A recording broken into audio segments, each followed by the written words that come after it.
Hello दोस्तों, मेरा नाम है सी ए पीयूष शर्वानी। इस वीडियो में हम देखने वाले हैं आप 1% का टीडीएस न्यू मेथड से कैसे पे कर सकते हैं। जब भी आप प्रॉपर्टी बाय करते हैं तो अगर आपका प्रॉपर्टी वैल्यू 50 लाख के ऊपर है तो आपको 1% का टीडीएस डिडक्ट करके गवर्नमेंट को पे करना रहता है। तो इसके लिए आपको टैन नंबर का रिक्वायरमेंट नहीं है। आपको जो आपका पैन नंबर है उससे अब आपको टीडीएस पे कर सकते हैं। तो डायरेक्टली चलते हैं हम प्रोसेस पे। तो सबसे पहले हम जाएंगे इनकम टैक्स की साइड पे।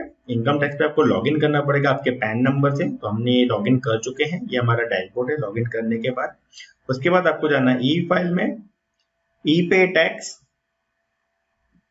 एंड यहाँ पे आपको जाना है न्यू पेमेंट पे। तो न्यू पेमेंट पे क्लिक करेंगे तो यहाँ पे आप देख सकते हैं आपके पास वेरियस ऑप्शंस रहेंगे। यहाँ पे आपके पास एक ऑप्शन रहेगा form 26 QB TDS on sale of property. इसको आप प्रोसीड पे क्लिक करेंगे एंड ये आपका फॉर्म ओपन हो जाएगा जिसको आपको वन बाय वन पूरा फिल करना है। तो हम डायरेक्टली चलते हैं फॉर्म फिलिंग पे अभी। ओके, तो ये हमारा फॉर्म ओपन हो चुका है। तो सबसे पहले इसमें आता है कि आप सेलर जो है उसका आपको स्टेटस सिलेक्ट करना रहता है। तो आपको यहाँ पे सेलर का स्टेटस सिलेक्ट करेंगे। अगर आप नॉन रेजिडेंट सिलेक्ट करेंगे तो आपको पॉपअप देगा कि आपको फॉर्म 26 क्योंकि एप्लीकेबल नहीं है। तो आपको यहाँ पे रेसिडेंट ही सिलेक्ट करना है। देन यहाँ पे आपका आएगा बायर का पैन नंबर। तो ये पूरा आपके प्रोफाइल से ऑटो पॉपुलेटेड आएगा क्योंकि अब आपके लॉगिन करने के बाद आप ये फॉर्म फिल कर रहे हैं। तो आप इसको चेक कर लीजिए। अगर इसमें आपकी कुछ भी चेंजेस रहे तो आप यहाँ पे जाके ऊपर माय प्रोफाइल में जाके आप कुछ भी चेंजेस कर सकते हैं। देन यहाँ पे वो ऑटोमेटिक रिफ्लेक्ट हो जाएगा। तो हमें कुछ भी चेंजेस नहीं करना है। ये हमारा ऑलरेडी डिटेल है जो हमारा पैन नंबर है बायर का, यहाँ पे कंट्री है, यहाँ पे एड्रेस है, and then phone number and email ID. And यहाँ पे वो डिमांड कर रहा है कि अगर आप इस प्रॉपर्टी बाइंग में मोर देन वन बायर है या टू बायर्स है। तो जब भी आपके मोर देन वन बायर होते हैं तो आपको प्रोपोर्शनेट शेयर का टीडीएस पे करना रहता है। ठीक है, तो हमारे केस में सिंगल बायर है, हमारे इसमें दो बायर नहीं है, तो हम इस पे यहाँ पे नो करेंगे। देन हम कंटिन्यू पे क्लिक करेंगे। ओके, तो सेकंड टैब रहेगा आपका सेलर का डिटेल। तो सेलर के डिटेल में आपको सबसे पहले पैन नंबर डालना है एंड उसको कंफर्म करना है। मींस आपको दो बार पैन नंबर इंसर्ट करना है। देन वो यहाँ पे डिटेल ऑटो कैच कर लेगा। ओके, इसमें आपको कुछ भी चेंजेस नहीं करना है। अगर आपका पैन में मिस्टेक है तो आपको पैन नंबर अपडेट करके करेक्टली इनपुट करना पड़ेगा। देन सेलर का एड्रेस, जो भी उनका एड्रेस रहेगा वो आपको मैन्युअली यहाँ पे इनपुट करना है, and pin code, and then उनका post office and area locality आपको वन बाय वन सिलेक्ट करना है। देन उनका mobile number and email ID आपको यहाँ पे मेंशन करना है। ये कंपलसरी फील्ड्स हैं, आप इसमें कुछ भी स्किप नहीं कर सकते हैं। ओके, एंड देन आपको सिलेक्ट करना है कि आपके जो भी प्रॉपर्टी ट्रांजेक्शन हो रहा है उसमें मोर देन वन सेलर है तो आपको यहाँ पे यस करना है। अगर आपके मोर देन वन सेलर नहीं है, सिंगल सेलर है, तो यहाँ पे आपको नो करना है। तो हमारे केस में मोर देन वन सेलर है। देन हम कंटिन्यू पे क्लिक करेंगे। ठीक है, तो थर्ड स्टेप रहेगा आपका पूरा प्रॉपर्टी का डिटेल। तो प्रॉपर्टी की डिटेल में सबसे पहले आपको टाइप सिलेक्ट करना पड़ेगा जो रहेगा लैंड एंड बिल्डिंग। तो हमारा अपार्टमेंट है तो हमने एक फ्लैट परचेज किया है तो यहाँ पे हमने सिलेक्ट कर दिया बिल्डिंग। यहाँ पे आप देख सकते हैं ब्रैकेट में मेंशन है shop apartment flats. Okay, then आपको यहाँ पे एड्रेस मेंशन करना है जो भी आपने प्रॉपर्टी बाय कर रहे हैं वो उसका एड्रेस आपको यहाँ पे मेंशन करना है। तो हमने पूरा मैन्युअली इनपुट किया हुआ है। ओके, अब हम जाते हैं सबसे इंपॉर्टेंट पार्ट पे जिसमें आपको सबसे पहले इंपोर्ट करना है डेट ऑफ एग्रीमेंट। तो जिस भी डेट को आपको एग्रीमेंट हो चुका है, रजिस्ट्री हो चुकी है आपके फ्लैट परचेस की, वो डेट आपको यहाँ पे मैन्युअली इंपोर्ट करना है। ओके, देन आपको प्रॉपर्टी वैल्यू इंसर्ट करना है। यहाँ पे प्रॉपर्टी वैल्यू जो भी आपका रहेगा प्रोपोर्शनेट शेयर वो आपको यहाँ पे मेंशन करना है जो हमारा 30,50,000। देन आपको सिलेक्ट करना है पेमेंट। जब भी आपने सेलर को पेमेंट किया है ये फ्लैट परचेसिंग के लिए वो डेट आपको यहाँ पे सिलेक्ट करना है और इसी डेट को आपको डेट ऑफ डिडक्शन में डालना है क्योंकि इस डेट से आपकी टीडीएस पे करने की लायबिलिटी अराइज हो जाती है।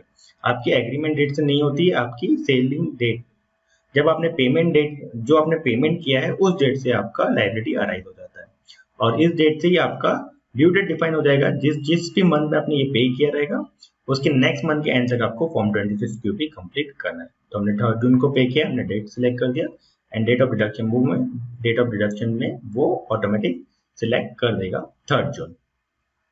देन आपको डिफाइन करना है आपका पेमेंट टाइप। अगर आपका लमसम है तो आप लमसम सिलेक्ट कीजिए, अगर आपका इंस्टॉलमेंट है आप इंस्टॉलमेंट सिलेक्ट कर लीजिए। ओके, हमारा लमसम है, हम फुल अमाउंट पे कर रहे हैं।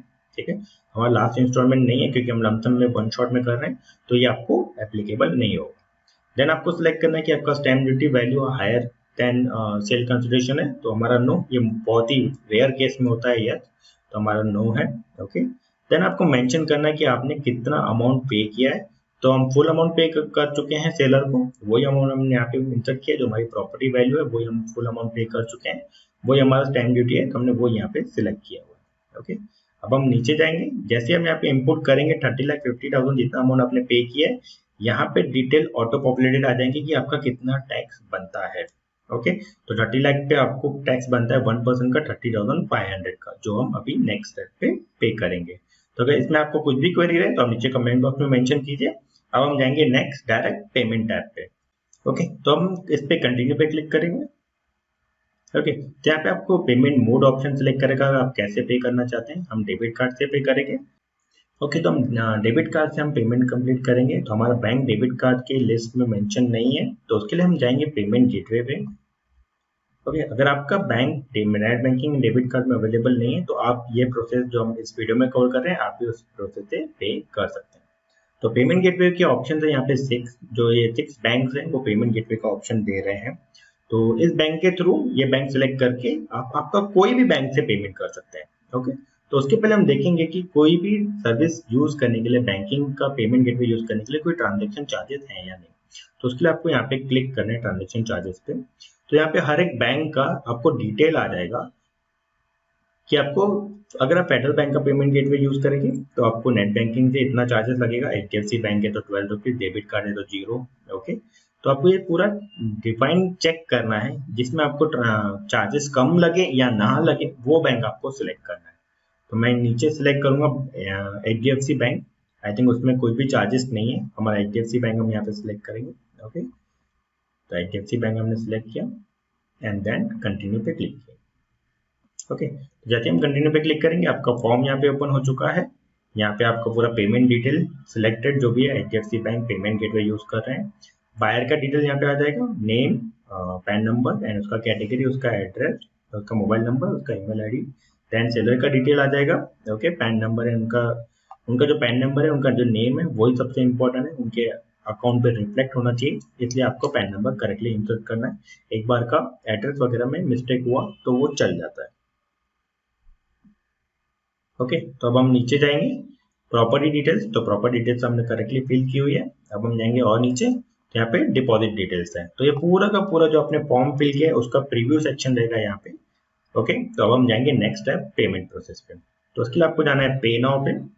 ओके, यहाँ पे टर्म्स एंड कंडीशन आएगा, इस पे आप क्लिक कर देंगे and then submit to bank.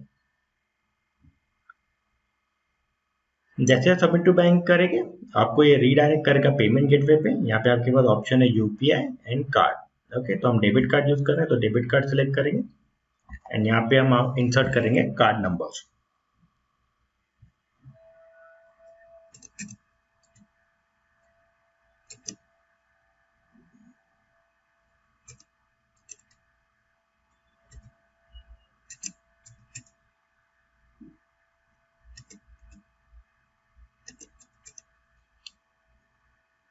Then हम सिलेक्ट करेंगे CVV and then expiry and then CVV and then name.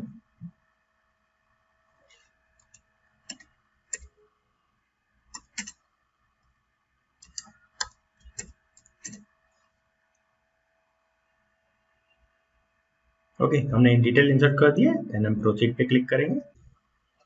Then आपको OTP रिट्राइव करके आपको यहाँ पे इंटर करके पेमेंट आपका कंप्लीट करना है।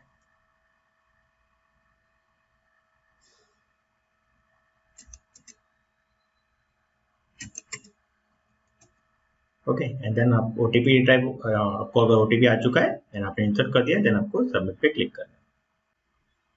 ओके, तो आप देख सकते हैं यहाँ पे हम रीडायरेक्ट हो गए इनकम टैक्स की साइट पे। यहाँ पे हमारा चालान पेमेंट इज सक्सेसफुल, आपका एक्नॉलेजमेंट नंबर आ चुका है। आपके पास राइट साइड पे ऑप्शन है download receipt and download statement का, ये आप दोनों डाउनलोड कर लीजिए, तो आपको ये हैंडी रहेगा आगे के जो भी प्रोसेस रहेगा TDS सर्टिफिकेशन डाउनलोड करने के लिए, तो वो आपको ये काम में आएगा। एंड आपको कहीं पे भी ये सबमिट करना है बिल्डर को या बैंक में, तो ये आपका प्रूफ रहेगा कि आपने TDS अमाउंट पे किया हुआ है। ओके, तो हमने फुल वीडियो कवर किया है। आप पेमेंट गेटवे के थ्रू 2 सेलर के केस में, मोर देन 1 सेलर के केस में आप TDS on sale of property कैसे कंप्लीट कर सकते हैं। अगर इससे रिलेटेड कुछ भी क्वेरी रहे तो हम नीचे कमेंट बॉक्स में मेंशन कीजिए। एंड इस वीडियो को देखने के लिए बहुत बहुत धन्यवाद। थैंक यू सो मच जी, थैंक यू।